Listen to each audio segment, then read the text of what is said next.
como os decía, la parte de programación dinámica yo creo que es lo más duro que explicamos como metodología en los cursos. No creo que os vayáis con la idea de que todo es tan difícil como esto, porque no lo es.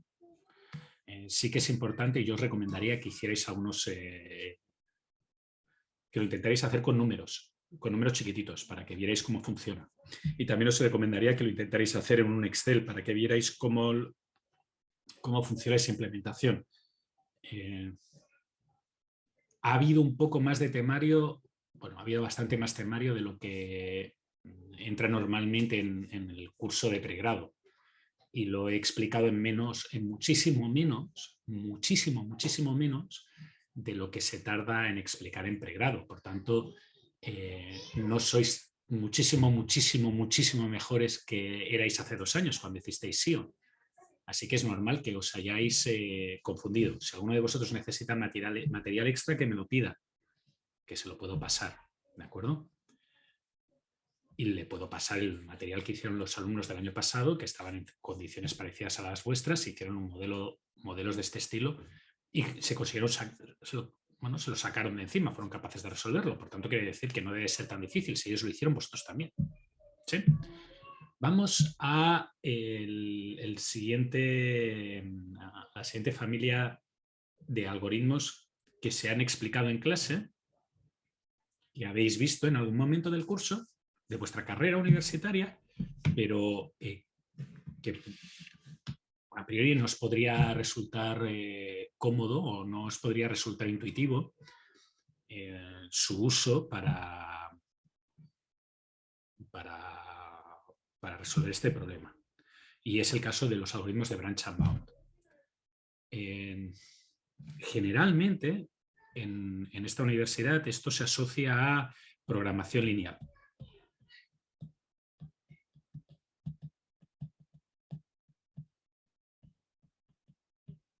¿Sí? Yo voy a intentar explicarlo en una versión un poco más genérica y en 2 etapas. En 2 etapas quiere decir que la etapa de hoy va a ser mucho más parecida a la etapa de Opti de lo que va a ser la etapa de la semana que viene, cuando le explique con otro problema. La idea de un algoritmo de branch and bound es que se toma una variable, se resuelve, tiene 2 componentes básicos. El primer componente es algo que subdivide el problema en subproblemas. El objetivo de dividir el problema en subproblemas es que los subproblemas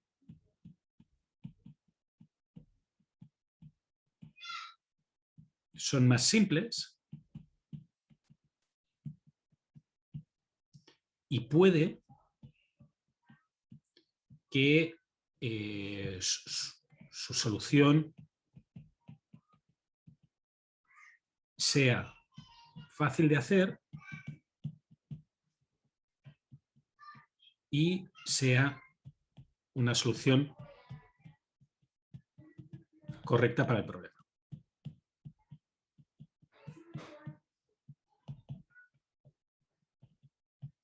El segundo componente es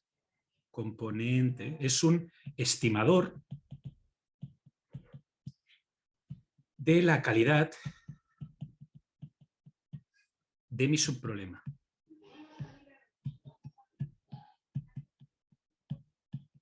Y este estimador es un estimador sesgado. ¿De acuerdo? ¿A qué me refiero con que es un estimador sesgado? Es un estimador que se equivoca, que yo sé que se equivoca. Y el error que tiene siempre tiene que ser un error a favor del subproblema.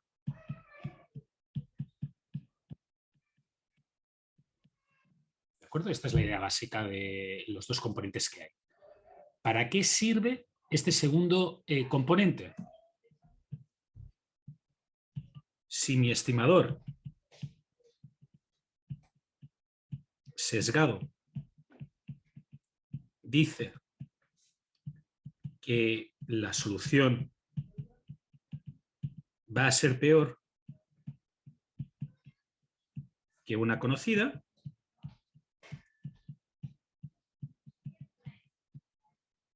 en fin, lo tengo que seguir trabajando. ¿De acuerdo? Y esto lo que acaba transformándose en el caso general.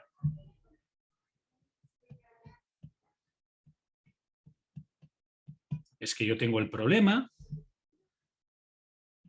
lo divido en partes, y ahora tengo este problema, lo divido en partes,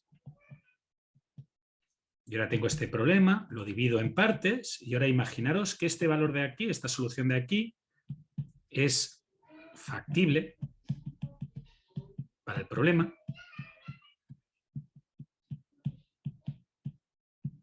Ahora, si el segundo subcomponente de cualquiera de las cajas lilas me indica que el valor de la solución que he encontrado factible es mejor que mi estimación de lo que puedo conseguir por ahí, pues lo puedo eliminar y no tengo que seguir buscando, no tengo que seguir dividiendo y dividiendo y dividiendo y dividiendo y dividiendo y dividiendo y dividiendo. ¿De acuerdo? Cuando lo explicamos en pregrado, básicamente mi estrategia de subcomponente, el segundo subcomponente, acostumbra a ser un programa lineal y mi estrategia del primer componente acostumbra a ser una variable binaria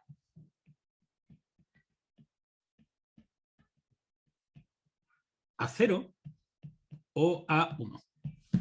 ¿De acuerdo? Por tanto, en este caso sería equivalente a decir, yo qué sé, que x es 0 y que x es 1. Aquí decir que y es igual a 0 y y es igual a 1. Y aquí decir que z es igual a 0, z es igual a 1. En el momento en el que dice que es factible para el problema, en el fondo lo que está diciendo es que si yo resuelvo el programa lineal con variables reales y x igual a 0, y igual a 0 y z igual a 1, si yo resuelvo esto, el resto de variables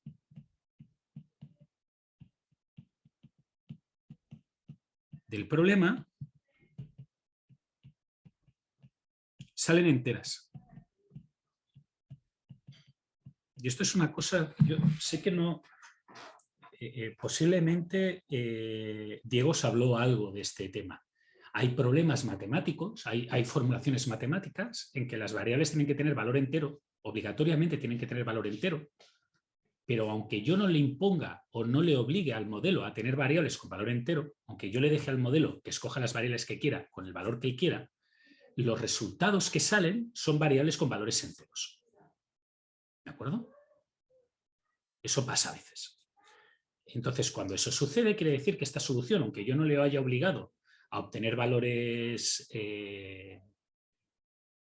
a utilizar solamente variables enteras o binarias, él ya las ha escogido teniendo un conjunto de soluciones más amplio. Entonces, si él ya ha escogido esas variables como variables binarias, quiere decir en el fondo que esos valores son los mejores. ¿Sí? Y en el momento en que son los mejores, lo que estamos diciendo es que si x vale 0, y vale 0 y z vale 1, la solución óptima es entera y valdrá el valor que toque, después de haber resuelto un programa lineal. Entonces, este valor, yo voy a suponer que el valor que me sale, el objetivo, lo voy a pintar en verde,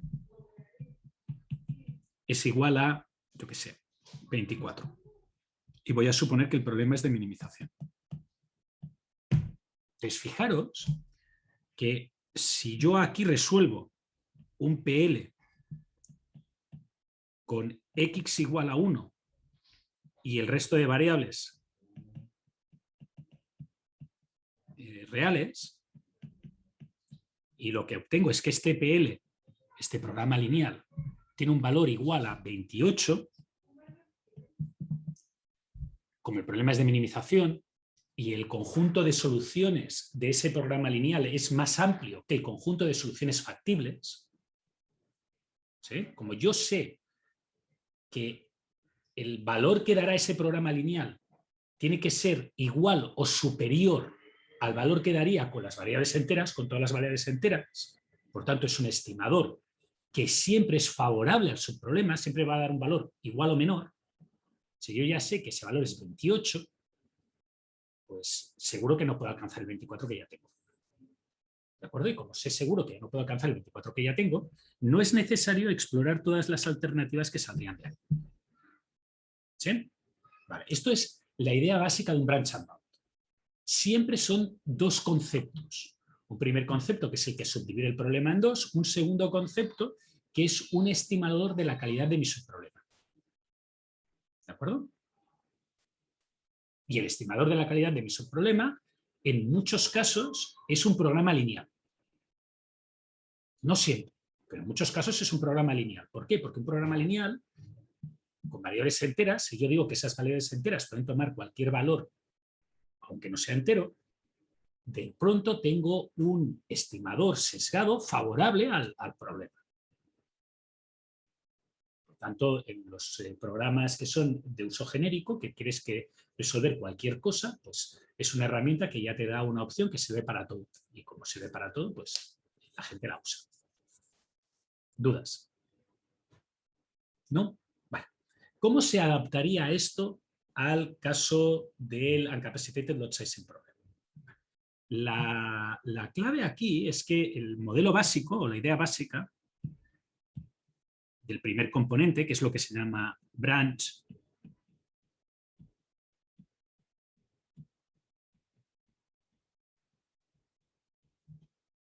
puede ser doble, puede haber dos alternativas. ¿Vale? El segundo componente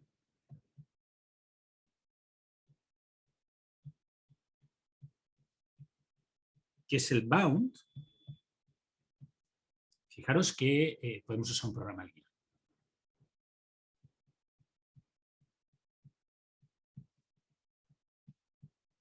Y como podemos usar un programa lineal, nos olvidamos. Es un programa lineal, no tenemos que hacer nada más. ¿Hay otras soluciones? Sí, hay otras soluciones, pero como he dicho, para intentar evitar complicarnos, lo vamos a dejar para otro problema en el que se vea más fácilmente. Lo que me importa es la primera alternativa, que es la alternativa de branch, ¿vale? Y lo que alguno de vosotros diría, como alternativa fácil, la versión trivial,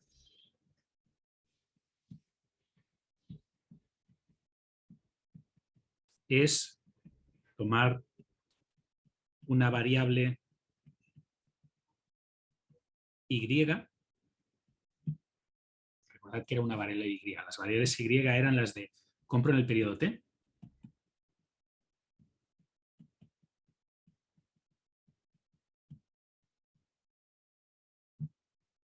y dividir el problema como una y de t igual a 0 y una y de t igual a 1.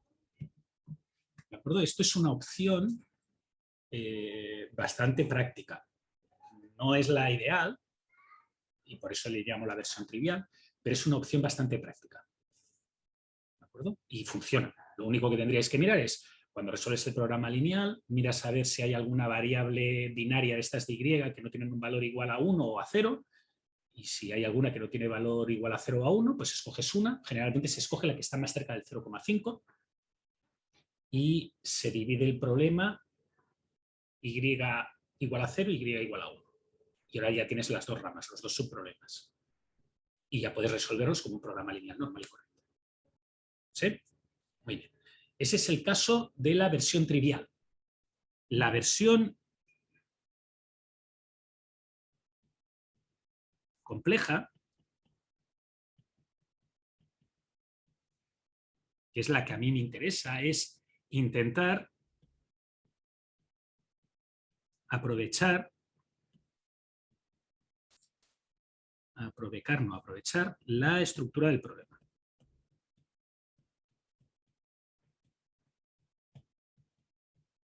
¿Sí? Una de las cosas que por las cuales os estoy explicando varios métodos de resolución con un problema muy concreto es que veáis que al final lo que uno acaba teniendo que hacer es pensar de cierta lógica o en cierta lógica o añadir el insight que vosotros podáis tener sobre la situación por encima del problema. No quedaros con bueno, esto es una caja negra, yo lo tiro ahí y ya funcionará. Pero entonces eso lo puede hacer cualquiera. La idea es que intentéis aprovechar lo que vosotros sabéis o lo que podéis mirar o las condiciones que podéis extraer. Eso es lo que os diferenciará de que lo haga automáticamente, mete las fórmulas y le das las fórmulas que han salido en el libro, y se las das a un tipo y le dices, escríbelas en el modelo y ya está. ¿Vale? ¿Qué es lo que nosotros sabemos de este problema? Lo que nosotros sabemos de este problema, y por eso voy a la segunda versión,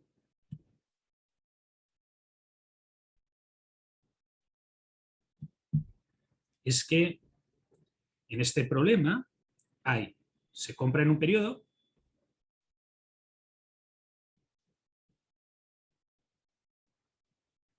y luego hay varios periodos donde no se compra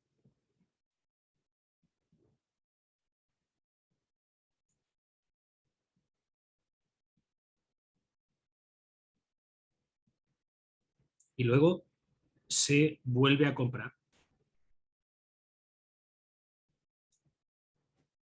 Y luego hay varios periodos donde no se compra. ¿Sí? Fijaros que en el fondo esta idea es que viene de que cuando tú compras para un periodo y varios periodos consecutivos.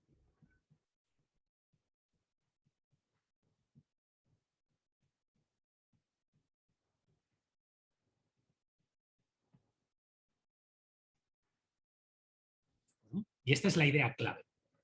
La idea clave que estamos teniendo aquí es que nosotros cuando compramos no compramos para un periodo, compramos para un periodo y varios periodos consecutivos. O sea que en el fondo este problema tiene una estructura espacial. O temporal, mejor dicho. En la cual se hace una compra en un periodo y sigue para varios periodos. ¿Sí? Vale, ¿cómo podríamos aprovechar esto?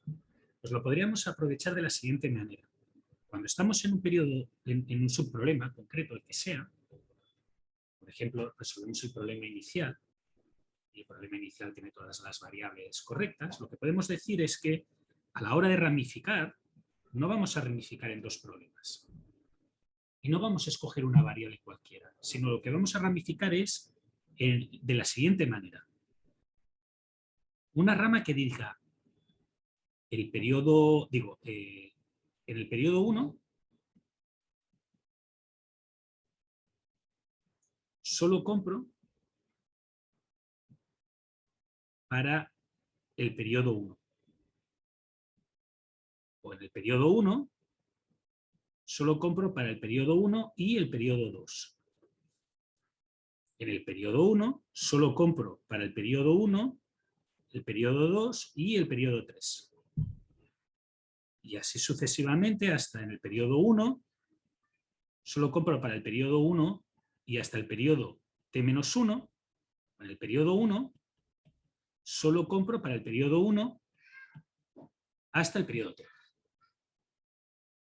¿De acuerdo? Fijaros que esta ramificación genera muchos subproblemas, lo cual es un problema, tiene sus problemáticas, pero también tiene sus ventajas, que es que no vamos a llegar tan abajo en las decisiones de ramificación, porque este problema tiene una estructura lógica. Y este problema, y este problema, y este problema, y este problema tiene una estructura lógica mayor que la que tenía, porque yo estoy haciendo unas decisiones claras. ¿Cuáles son las consecuencias que tiene esto? Que en el periodo 1 solo compro para el periodo 1, en el fondo, está diciendo que y de 1 es igual a 1 y que y de 2 es igual a 1. Estoy fijando más de una variable. ¿Y qué consecuencias lógicas tiene que decir que en el periodo 1 compro para el periodo 1 y para el periodo 2? Pues a la hora de poner la ramificación, ese subproblema tiene las siguientes variables ya fijas.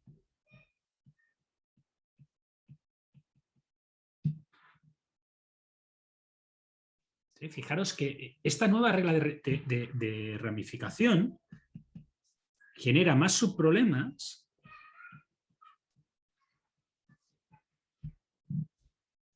pero cada problema es más lógico.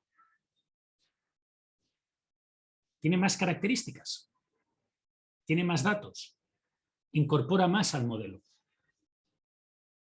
Y por tanto, uno esperaría que como le está incorporando información lógica a la solución, está añadiendo el factor temporal de qué es lo que realmente yo decido, el resultado de eso será una mejor convergencia o una mayor capacidad del algoritmo a resolver los problemas. ¿De acuerdo? No estoy diciendo que exactamente en este problema esto vaya a funcionar, porque, como hemos dicho antes, en este problema concreto es mejor hacer el camino, hacer el grafo súper chiquitín y resolver el problema con eso, ya está. Pero la idea detrás sí que es aplicable a muchos problemas. ¿De acuerdo? La lógica aquí es que ahora, cuando, por ejemplo, si yo decido ramificar en este, y me encuentro que tengo que ramificar en este, la decisión de ramificación de este será, yo estoy obligado a comprar en el periodo 4. Pues, ¿para qué compro? En el periodo 4 solamente, para el periodo 4, en el periodo 4 para el periodo 4 y el periodo 5, en el periodo 4 para el periodo 5, para el periodo 4, el periodo 5 y el periodo 6, y así sucesivamente. Y volveréis a ver que tenéis otras nuevas variables que se fijan. Y no se fijan unas, se fijan varias. Lo cual hace que las relajaciones lineales sean mucho mejores. ¿De acuerdo? Muy bien. Esto aquí tenía que poner branch and bound, perdonad.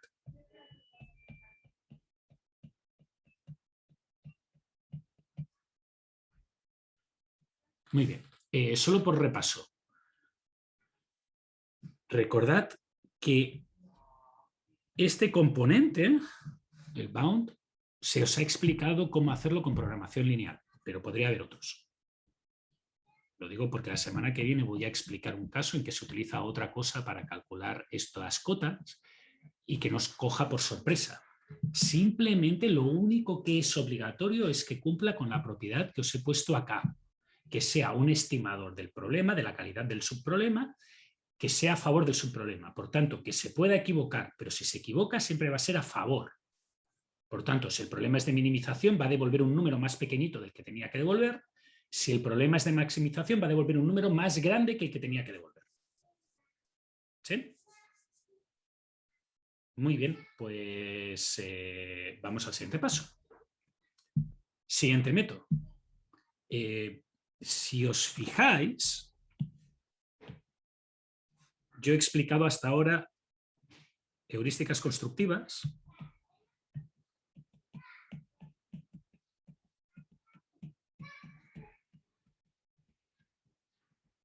y un montón de métodos exactos.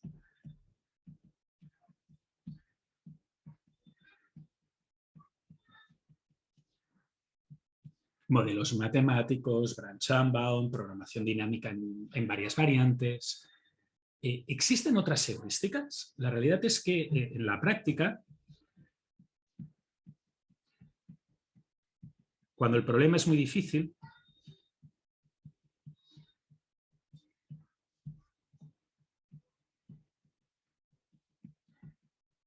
lo normal es usar una heurística. Ya sea constructiva, que es la primera que os he explicado, o ya sea de búsqueda local. La idea de una heurística de búsqueda local es mirar soluciones parecidas a la que tengo.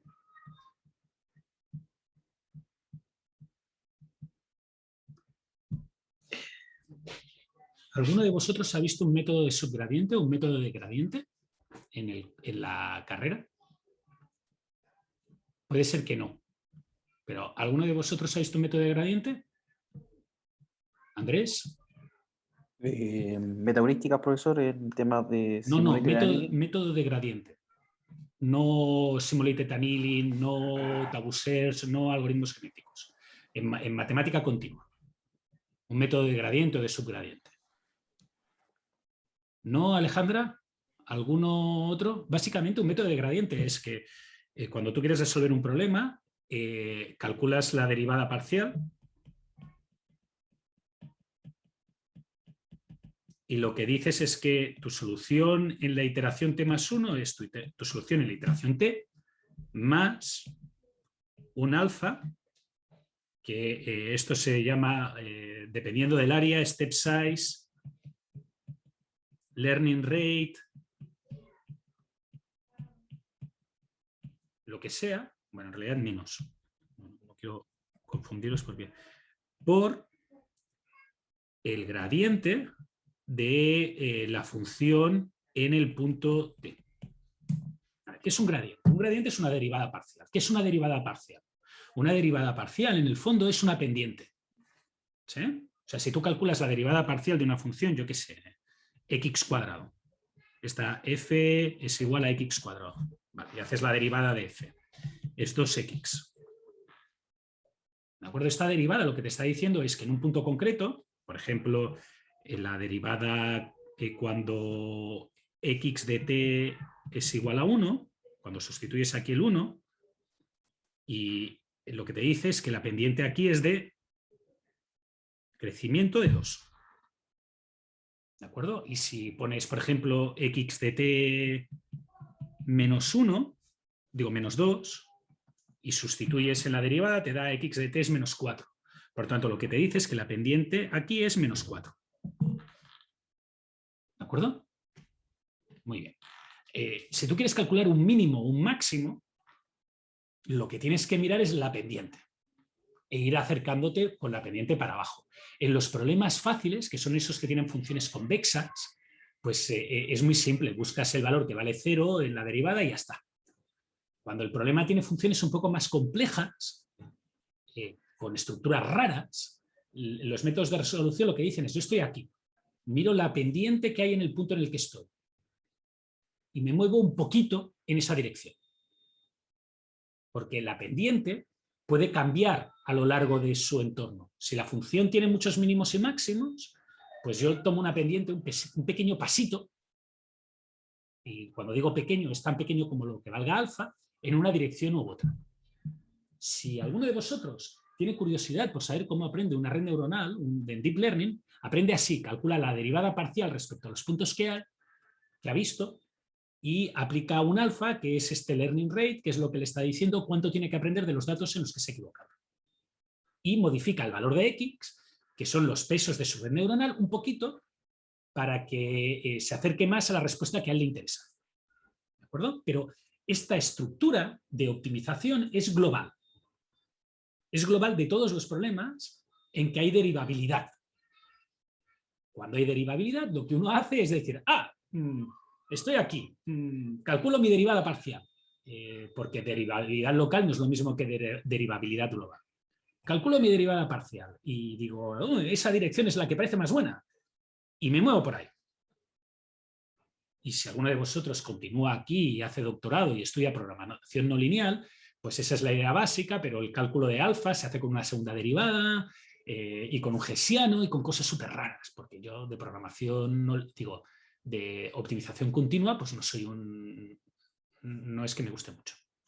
Pero la idea sí que la tengo, que es lo que quiero que os quedéis. Os quedáis con la idea, ¿no? ¿Qué es esta x de t más 1?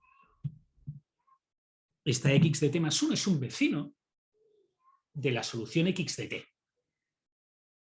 Por tanto, si yo estaba en x de t en la posición menos 2 y el alfa de aprendizaje es 0,1, pues lo que hago es desplazarme a menos 2 menos 0,1 por menos 4. Por tanto, menos 2 más 0,1 por 4, por tanto, menos 2 más 0,4, me desplazo a menos 1,6.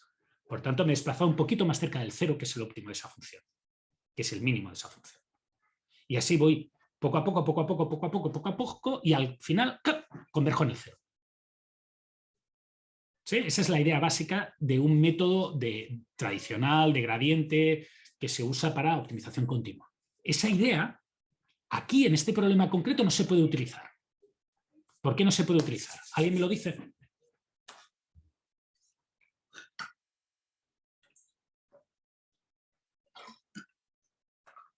Estáis muy callados hoy, ¿eh? Me va a dar la sensación de que estoy haciendo la clase en solitario. Me vais a poner, voy a llorar y todo.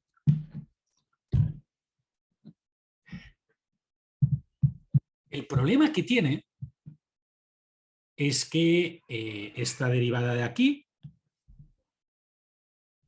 no se puede hacer con variables enteras. Las variables enteras no son derivables. Tú tienes derivabilidad, una condición para derivar es que la función sea continua. Por tanto, las variables binarias o las variables enteras no cumplen esa condición y por tanto es imposible derivar. No se puede derivar. Entonces, como no se puede derivar, todo eso se va a tomar por viento, no podemos hacer nada. Hay gente que intenta hacer pseudoderivadas. Lo que dice la búsqueda local es que la idea clave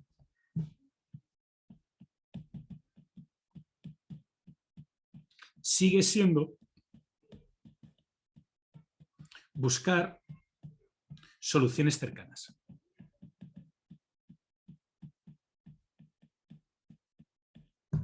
Vecinos.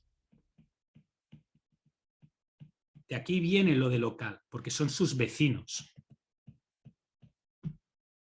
¿Y cómo define vecino o cercano? Pues no lo puede definir como aquí con una alfa multiplicada por la derivada parcial de la función de no sé qué. Lo define el concepto de vecino como una solución con un pequeño cambio, con 1 o 2 o con pequeños para no meternos,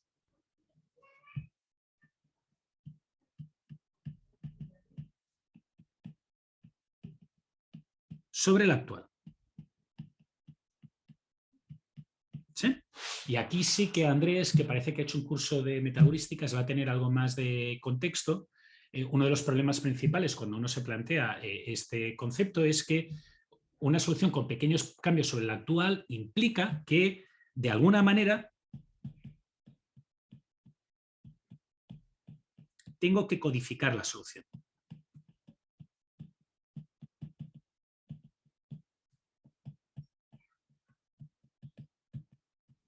¿Sí? Tengo que expresar para la computadora qué es lo que consiste o en qué consiste una solución.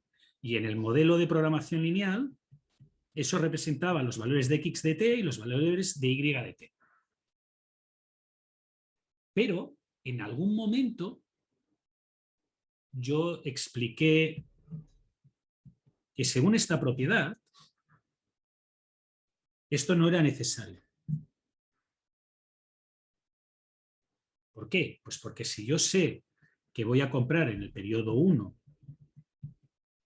no voy a comprar en el periodo 2, ni en el periodo 3, ni en el periodo 4, que voy a comprar en el periodo 5 y que ya no voy a comprar nada más, yo directamente puedo saber cuánto vale x de 1, cuánto vale x de 2, cuánto vale x de 3, cuánto vale x de 4, cuánto vale x de 5, cuánto vale x de 6 y cuánto vale x de 7.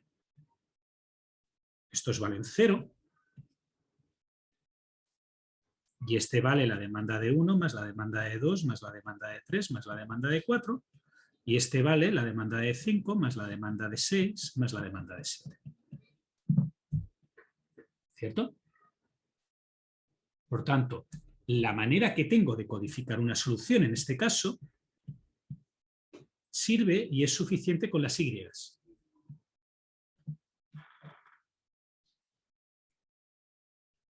¿Sí? Muy bien. Ahora, suponed que tengo esta solución.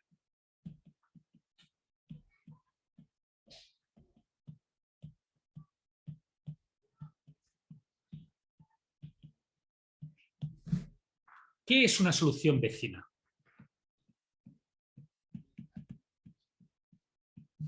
Y voy a poner ejemplos. para que me digáis sí o no. Y son lo suficientemente fáciles para que todo el mundo pueda contestar. ¿Vosotros creéis que esta solución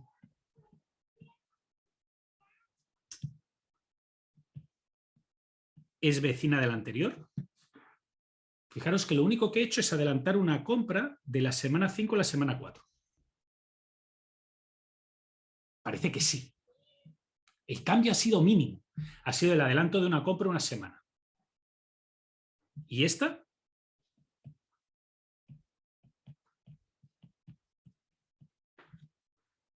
Fijaros que lo único que he hecho es añadir una compra. ¿Sí? Esta también parece que son vecinas. Porque solo he cambiado una cosa. Por tanto, alguien podría decir que es vecina porque el cambio es mínimo, es local, es un cambio muy chiquito. Incluso esta.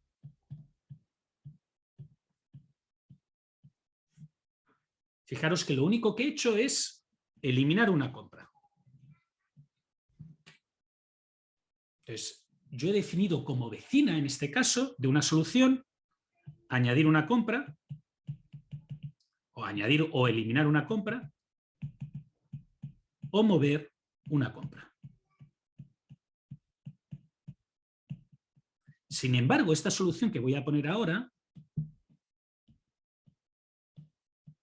todo el mundo diría que no es un vecino, porque para hacer esta transformación hay que hacer muchos cambios. Hay que añadir 3 compras y mover una, o añadir 2 compras y mover una. Y eso parece que son demasiadas cosas. ¿De acuerdo? ¿Ha quedado claro que es un vecino? Muy bien. Si yo tengo estos vecinos, en el fondo lo podría plantear como que esta es mi solución actual y tengo un montón de vecinos.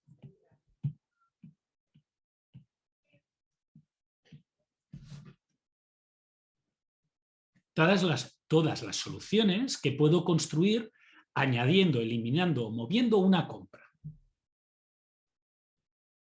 Y ahora, cada vez que añado, elimino o muevo una compra, yo puedo evaluar el valor de la función objetivo.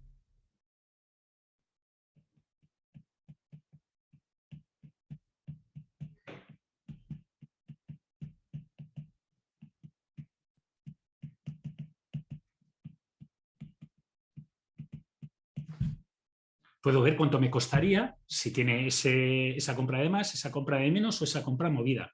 Lo puedo evaluar rápidamente. ¿Sí? ¿Alguna duda? ¿No? Bueno, voy a ir para atrás. Y voy a volver aquí.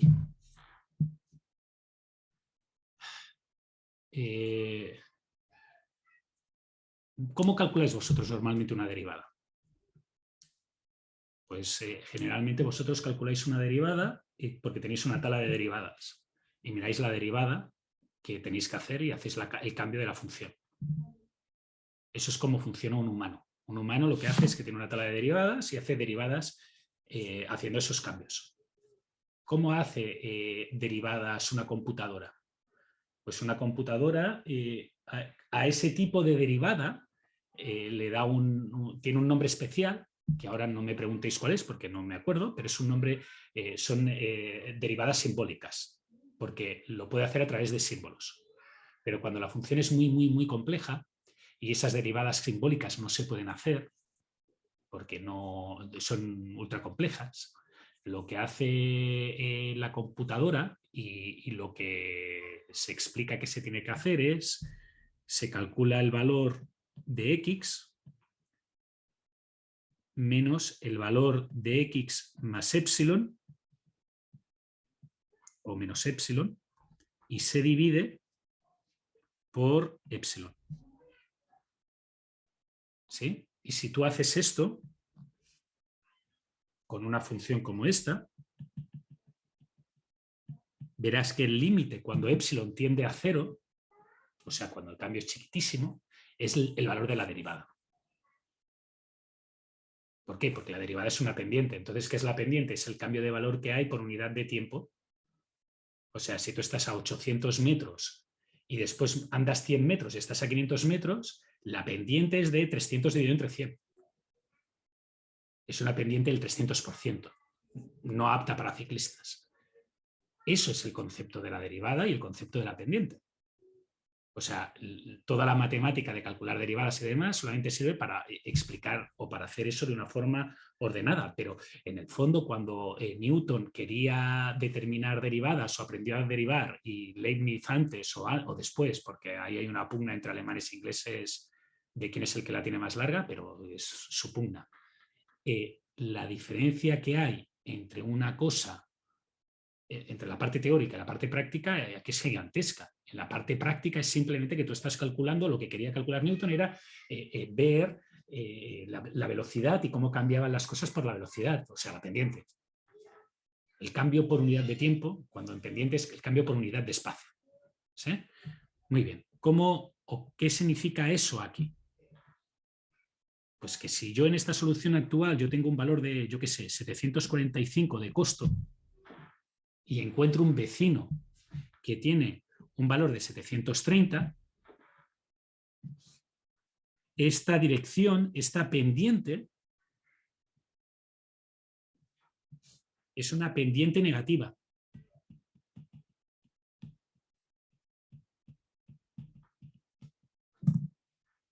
Y por tanto, lo que el método dice que tiene que hacer es tomar esa pendiente negativa y avanzar a esa solución de 730. Y repetir los cambios o el método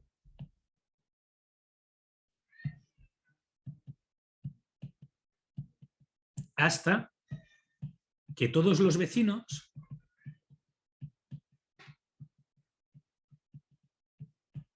tengan mismo valor o superior.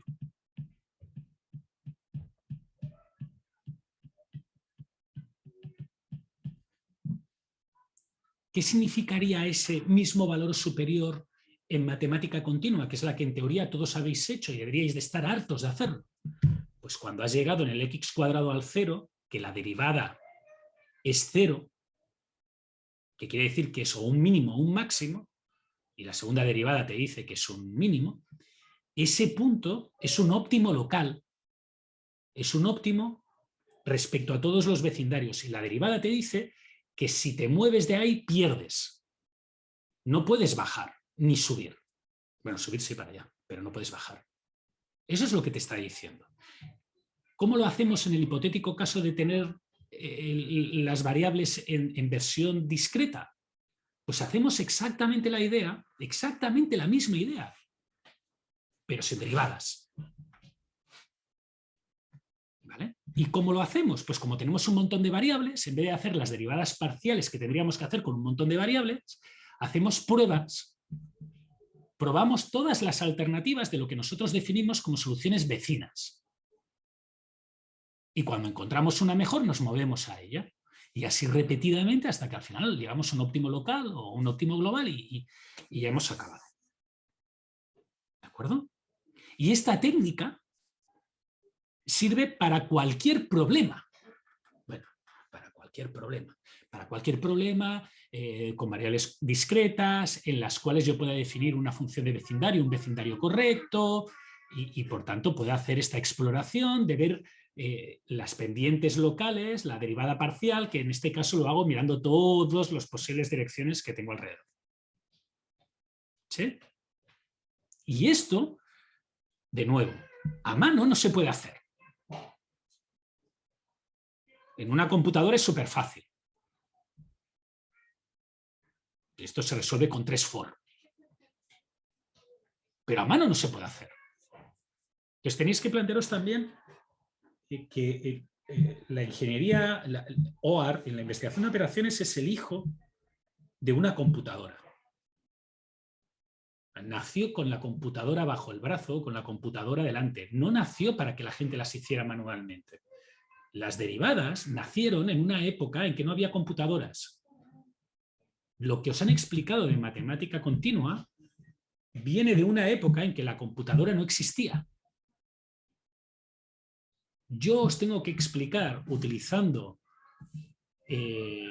un background que tenéis vosotros en matemática continua creado por, yo qué sé, 15, 14, 16 años de educación clásica, y os tengo que explicar un método que no está pensado para hacer a mano. Nadie hace esto a mano, nadie, absolutamente nadie. Pero la idea es esa. Es el símil, el mismo símil, y al final pues lo hace una computadora, lógicamente. Preguntas. Vosotros le vais a tener que decir a la computadora cómo se hace, ¿eh? Eso no os vais a librar de eso. Pero el cálculo tedioso de mirar el valor de todos los vecinos, etc., lo hará la computadora. ¿Más preguntas? ¿No? Venga, siguiente comentario. ¿Hay más métodos de resolución? Dime, Andrés. Entonces, concluimos que los que se consideran vecinos son netamente como a partir de las derivadas. Pero, por ejemplo, aquí en este ejemplo, ¿se consideran todos vecinos? O sea, perdona, no. Las derivadas son... como yo no tengo la suerte de tener continuidad, porque en continuidad es muy fácil ver que es un vecino, es aquel que está a un epsilon de distancia. Aquí tengo que hacer derivada, tengo que hacerlo así, tengo que definir otra manera de definir que es un vecino. Y un vecino es cualquier solución que cumpla esto. Ya, esa era mi pregunta. Bueno. ¿Vale? Piensa que en este problema de aquí, alguien me dirá, pero profe, es que en este problema de aquí es súper tonto, porque tiene o sea, vecinos son algo más epsilon, algo menos epsilon, de x igual a menos 2, por ejemplo. Ya, pero es que esta función de aquí, que tenéis aquí, en realidad es una función en la cual hay un sumatorio para todo y de y de y multiplicado por unos costos. ¿Vale? Si quisierais hacer una derivada parcial, una derivada de esto, tendríais que hacer una derivada parcial de cada variable. ¿Sí? Y para calcular la segunda derivada deberíais de hacer una hessiana. Es una derivada parcial de la derivada parcial. ¿Sí? O sea, cuando tú tienes un problema de optimización continua, normalmente no tienes un problema de una variable. El simplex tiene centenares de variables continuas. Si lo quisieras resolver mediante derivadas parciales, tendrías que hacer eso. Tendrías que hacer las derivadas para calcular la dirección y después las derivadas parciales para calcular la hessiana. Un montón de cosas. Por tanto, en el fondo, si uno se lo plantea de una manera egoísta, los problemas de optimización combinatoria son más fáciles. En el sentido de que son más fáciles en que tú no tienes que derivar, simplemente le defines una condición de cercanía y después tú lo que tienes que hacer es un método matemático, un programa que tome eso y lo genere. Y es más fácil generar eso con un programa de ordenador que hacer derivadas parciales. Y si alguien me lleva a la contraria en ese sentido, yo le reto, le vamos a hacer un reto, cogemos dos personas, uno tiene que resolver un simple examen de 15 variables y para cuando acabe yo creo que he enseñado a una persona a programar eso. Para cuando él acabe de hacer el simple examen de 15 variables, que no, o un problema de optimización continua con 15 variables que tenga que hacer hessianas. ¿Sí? Eso son 15 al cuadrado más 15 derivadas parciales. 225 derivadas parciales. Bueno, creo que gano, creo. ¿De acuerdo? Y no lo estoy diciendo como ningún reto, no os estoy retando, simplemente lo estoy diciendo como que, fijaros que la idea lógica, que muchas veces lo que pasa es que tú le vas a tener que explicar a alguien lo que tiene que hacer. Pues si le explicas a alguien, se lo vas a tener que explicar con ejemplos y de una manera lógica. Y puede ser que él venga de un background como vosotros, con optimización continua, para explicarle exactamente lo que estáis haciendo. Creo que es mejor que no decir, cambia las cosas, ya está. Sigo. Y ahora es cuando Andrés se va a sentir un poco más en su esto. porque parece Andrés Catalán, no Andrés Dalmacho, porque él parece que ya ha hecho algo de metaheurísticas. La búsqueda local y los algoritmos constructivos son heurísticas, pero hay más heurísticas, hay más métodos heurísticos.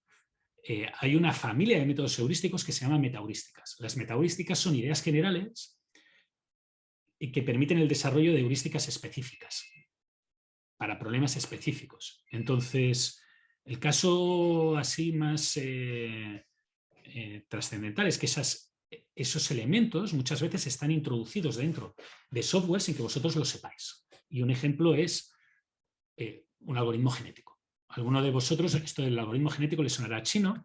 Yo le puedo decir que tanto Ziplex como Gurobi internamente tienen un algoritmo genético para alguna cosa, pero como aún así cuesta a veces ver la transversalidad o el nivel de impacto que ha tenido esa disciplina, no solamente en el área de la investigación de operaciones, sino mucho más general. Yo generalmente para este tipo de cosas prefiero mostrarlo con un ejemplo muy fácil. Y es que lo más probable es que todos y cada uno de vosotros tengáis un algoritmo genético en vuestra computadora sin saberlo. Si alguno de vosotros no tiene el Excel y tiene el OpenOffice o el LibreOffice, va a tener otro tipo de algoritmo evolutivo, no un algoritmo genético, pero otro tipo de algoritmo evolutivo. Yo he abierto... Dime, Andrés. Disculpe que lo interrumpa, pero lo que pasa es que, para que está hablando de este tema, lo que pasa es que a mí me tocó el tema del artículo que es multiobjetivo. Entonces, lo primero que pensé en un tema de ese problema, digamos, multiobjetivo, era pensar en un algoritmo genético. Sí. No sé si está bien pensado, ¿no? Sí, sí, está bien pensado. Hay una cosa que se llama NSGA2. Está bien pensado. En realidad los genéticos funcionan mejor para multiobjetivo que para monoobjetivo. Por eso pensaba en ese tipo de resolución de problemas. Sí, sí, sí. Perfecto. Estaría bien. Te envío al principio de clase. Generalmente yo lo que os sugiero que hagáis para los trabajos es una primera etapa que sea quedar conmigo con una idea de lo que queréis hacer del trabajo para que os pueda dar feedback y que no os encontréis la última semana que la habéis pifiado todo. Y la última semana otra reunión conmigo para acabar de depurar detalles de cosas que podéis haber hecho mal. Perfecto. Esa es mi sugerencia. ¿Vale? Y en tu caso, lo tuyo es un multiobjetivo, entendería que hicieras algo como un NSGA2 o algo parecido. ¿Sí? Listo, profe. Listo. Vale. Aquí ha habido un corte de guión completo, pero bueno, yo he abierto Excel. Y he abierto Excel porque mi Excel tiene un algoritmo genético. Entonces yo entiendo que el vuestro también. En herramientas Solver, no es porque tenga Mac, en Windows también. Herramientas Solver, fijaros que aquí pone métodos de resolución y si os vais abajo pone evolucionario. Esto es un algoritmo genético. Si vosotros tenéis un Excel, tenéis un algoritmo genético dentro. ¿Sí? Por tanto, puede ser que la gente crea que no es de investigación de operaciones, puede ser, pero es que es tan transversal, está tan o sea, hay tantas cosas que utilizan eso que al final uno ya se olvida de dónde viene, cómo es, de qué pertenece o qué es lo que está haciendo o le ha quitado valor porque ya lo tiene todo el mundo. ¿De acuerdo? Entonces, ¿cuál es la idea principal de un algoritmo genético?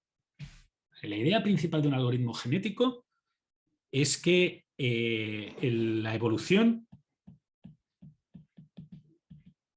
de las especies es un paradigma correcto.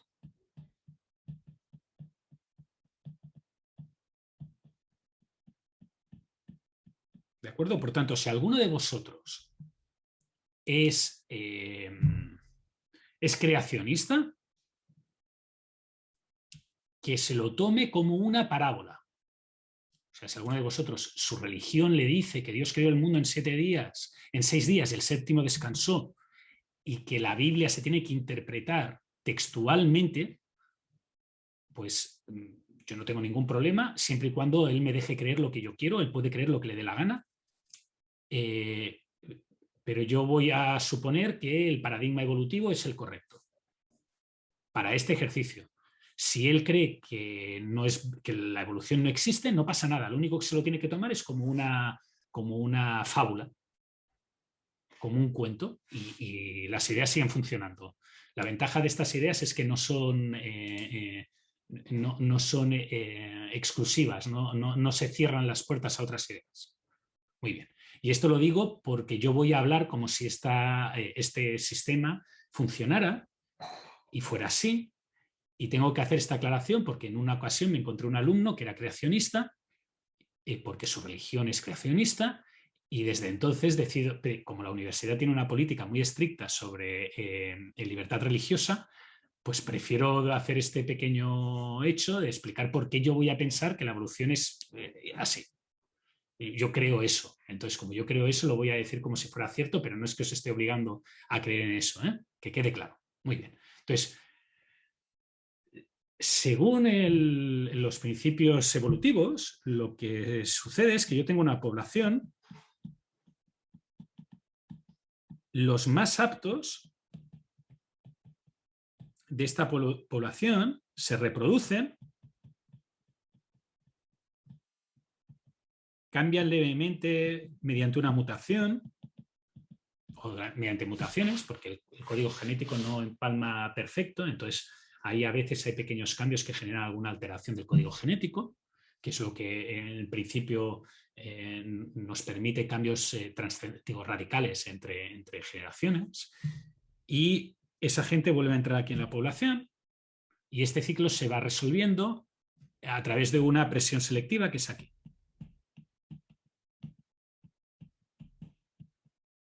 Y la presión selectiva básicamente dice que el más apto sobrevive. Pero no es que el más apto sobreviva, es que los genes del más apto sobreviven porque se reproducen con mayor frecuencia. ¿De acuerdo? Un algoritmo genético, en el fondo, es una abstracción o un uso de la abstracción de esta idea. La población son diferentes soluciones.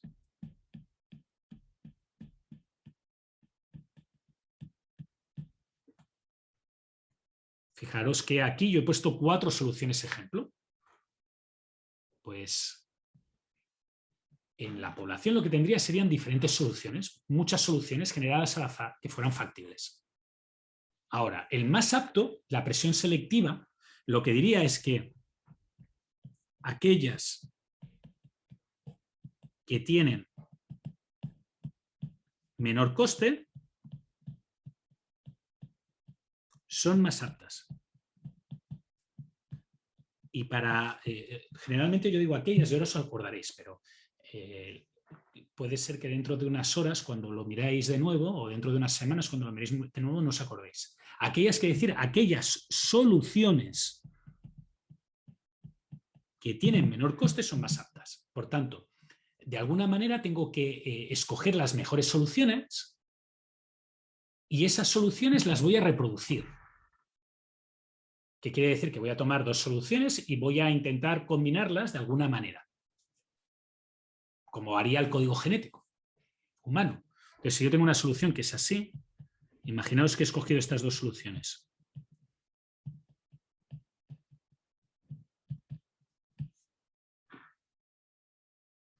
Y las reproduzco, lo que tengo que conseguir es una tercera solución, una nueva solución, que sintetice parcialmente la información de los padres.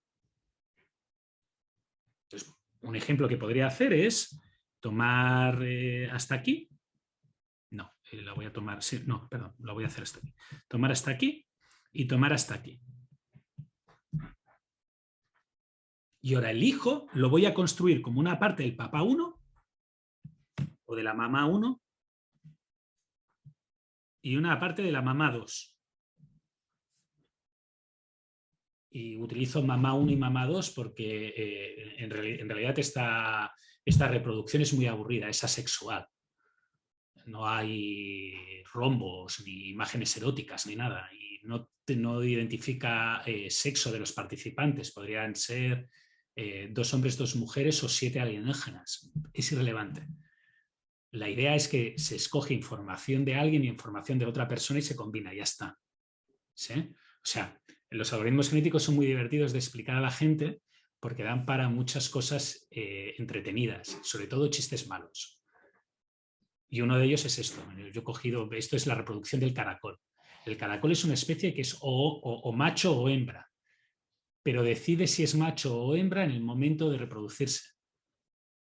Por tanto, son las dos cosas a la vez, pero ninguna en algún momento. Es como el gato de Schrödinger. Bueno, pues combino esto y fijaros que lo que me saldría sería 1, 0, 0, 1, 0, 0, 0, 0, que quiere decir que compro en el periodo 1 y en el periodo 4. ¿Sí? ¿Y qué es una mutación? Pues una mutación es un pequeño cambio.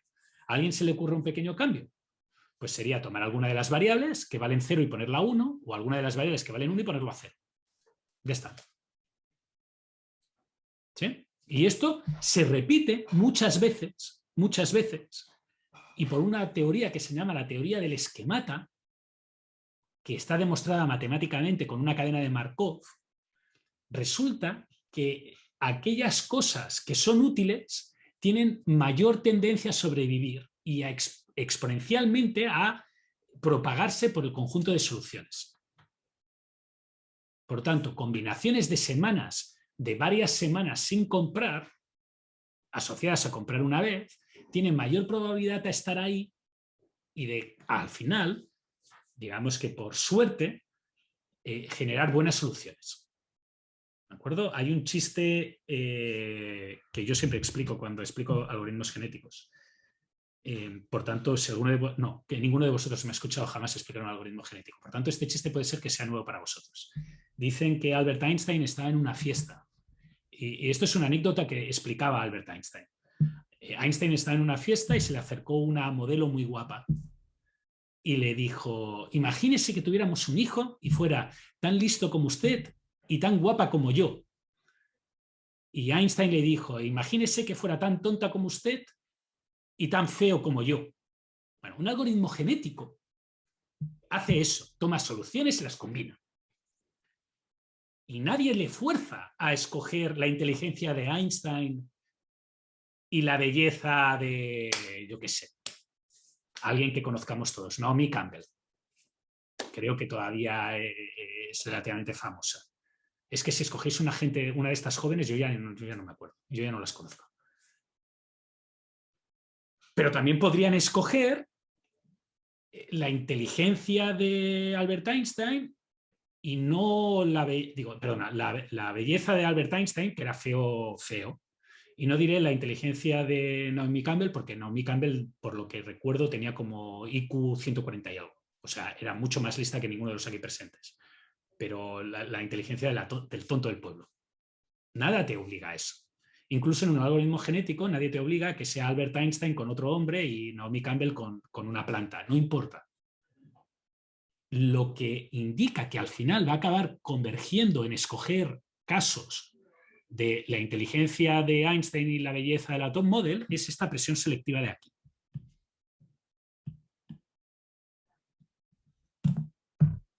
¿Sí? Porque si por casualidad se equivoca y escoge la combinación mala, no pasa nada.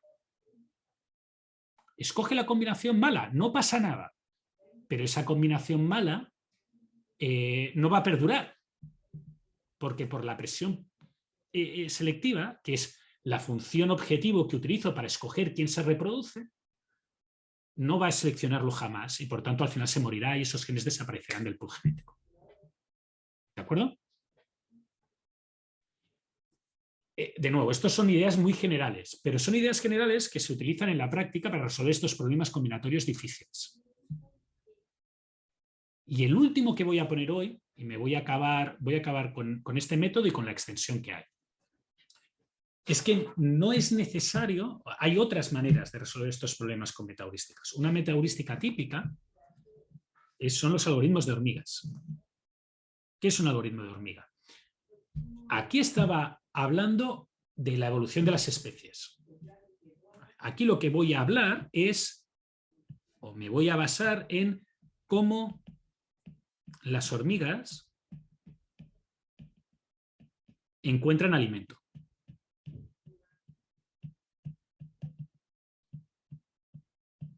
¿Cómo encuentran las hormigas alimentos? Las hormigas construyen un camino.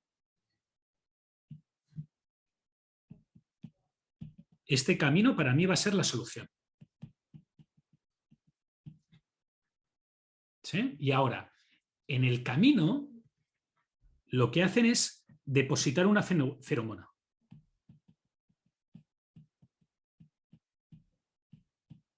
Y esta feromona, entre otras cosas, le permite volver al nido.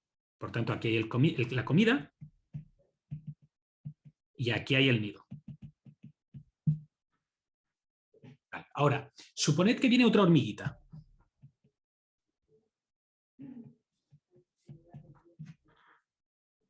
La otra hormiguita, a veces, decide seguir el camino.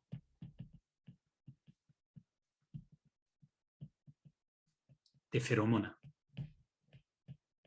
Y a veces decide explorar. ¿Vale? En ambos casos, decida explorar o decida seguir el camino de feromona,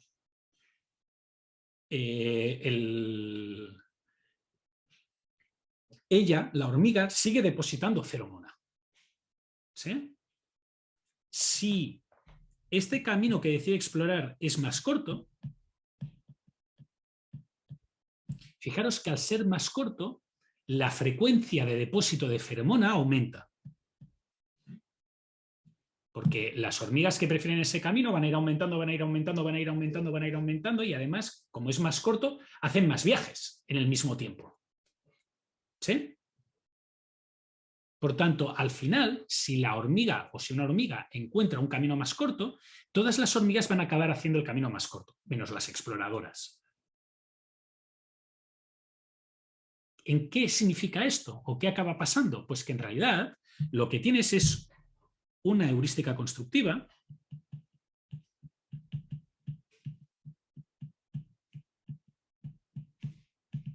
que se guía por la calidad de las soluciones anteriores.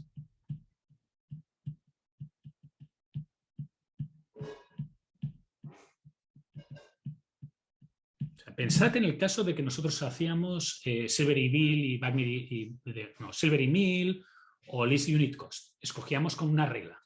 Ahora, sustituid esa regla por una regla probabilística, que a veces decide explorar, escoger una solución al azar, y a veces decide seguir el rastro de qué es lo que ha ido bien para las hormigas.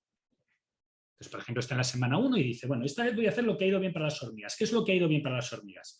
De alguna manera yo tengo que tener feromona que indica que la mayoría de hormigas prefiere comprar en la semana 1 para la semana 1, 2, 3 y 4. Vale, y ahora me muevo a la semana 5. Y en la semana 5 puedo hacer lo mismo. Puedo explorar al azar o puedo mirar la feromona. Y así sucesivamente. Cuando escojo al azar, escojo al azar. Cuando he acabado de hacer un camino, vuelvo atrás y deposito feromona. Y ese depósito de feromona puede incluir los de a veces decide explorar, que indican, mira, este camino resulta que es muy bueno, pues prefiere este camino. ¿Sí? Por tanto, ¿qué es un algoritmo de hormigas? Es un mecanismo en el que se construyen muchas soluciones, pero esas soluciones realimentan la construcción de nuevas soluciones. ¿Sí?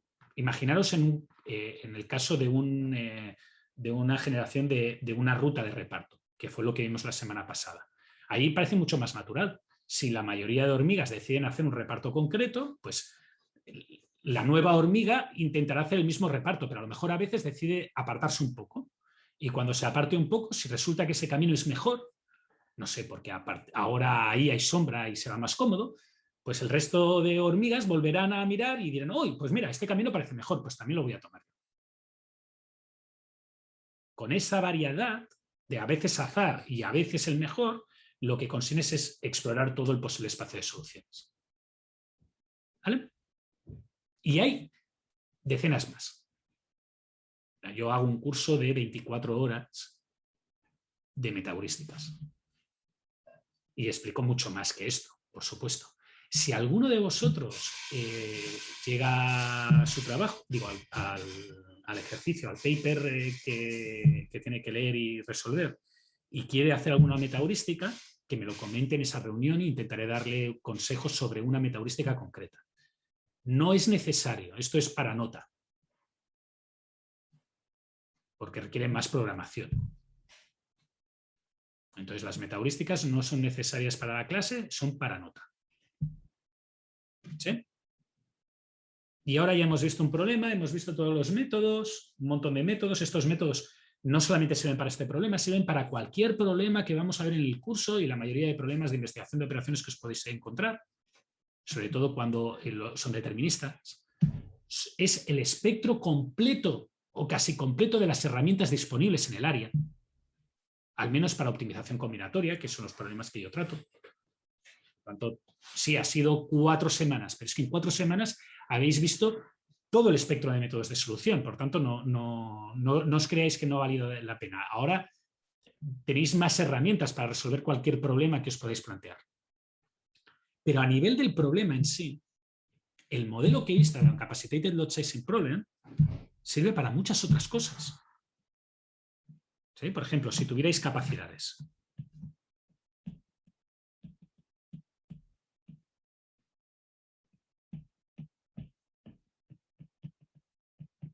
Por ejemplo, hay un límite de capacidad que es C. Eso es lo máximo que podéis tener en el almacén. Vale, pues si es lo máximo que podéis tener en el almacén, lo único que tenéis que decir es que SDT tiene que estar entre 0 y C. ¿Vale? Y como sabéis que no vais a poder comprar nunca más de eso, si os acordáis teníais una restricción que era de este estilo.